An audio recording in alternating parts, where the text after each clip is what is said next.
insights to a biblical world. Welcome to our segment where we look at insights to the biblical world. In this segment, I will discuss general ideas of understanding the Bible, and what I want to look at is primarily how to understand genres of the Bible. The Bible is the most read book of all time, and yet it is probably the most attacked book of all time. And many times people bash the writers of the Bible. We believe that God inspired the Bible, yet the authors themselves were very intelligent men who were not amateurs when writing. For the most part, the writers of the Bible were educated men. Moses, the Apostle Paul, Luke, these were educated men that wrote. And so they understood grammar, they understood spelling, punctuation. These writers also understood the genre in which they were writing. Now, genre is important. Typically, we take genre for granted. Genre is the type of document form expected for whatever situation you're writing to. For instance, if you were in court and your attorney gave a judge a document, if you gave the judge a document, we would expect that document to be prepared according to the required specifications for a legal document. When we pick up a book, we expect the table of the contents to be in the beginning of the book and not the end of the book. Likewise, every genre includes expectations about writing within that form of literature. In the Bible, we see all types of literature or genres. For instance, we find laws, legal cases, treaties, poetry, historical narrative, visions, letters, parables, and speeches are all found within the Bible context. Each one came with expectations on how that particular type of literature ought to be written and structured. The fact that biblical material has a high degree of conformity to ancient examples of all these literary genres show us that the people who wrote Scripture knew what they were doing when they were writing Scriptures. So understanding the genre is very important as we read the Bible, for we need to decide which genre we're reading. For example, as we're reading poetry, or reading a symbolic vision, they say different things. And so you can't read it as if you were reading history or reading a parable. And so it's important to understand the genre because it helps us interpret what the writer was trying to say.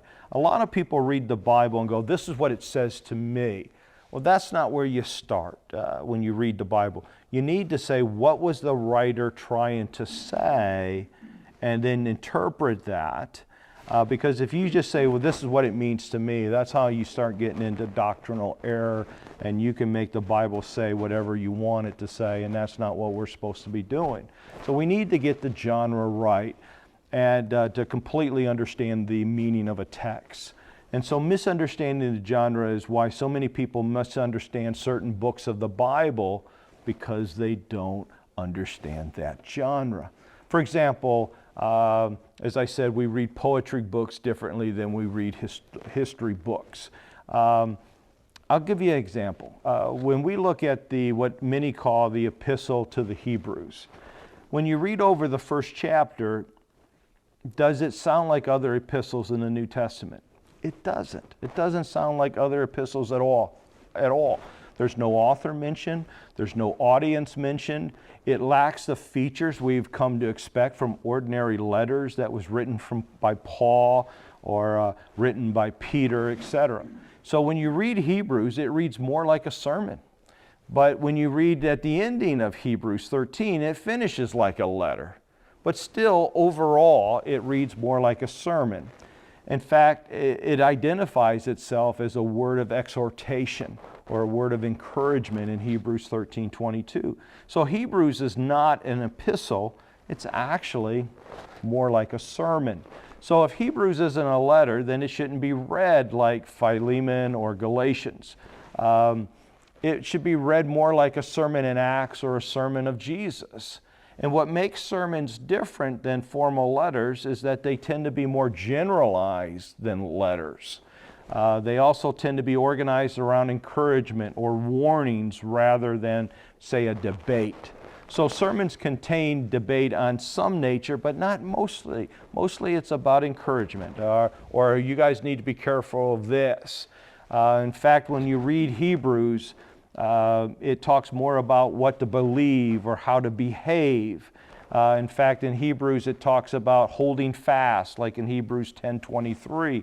And so it's important for us to go, okay, Hebrews is different than epistles, so we look at it different. So knowing the genre will help you understand what you're reading in the Bible.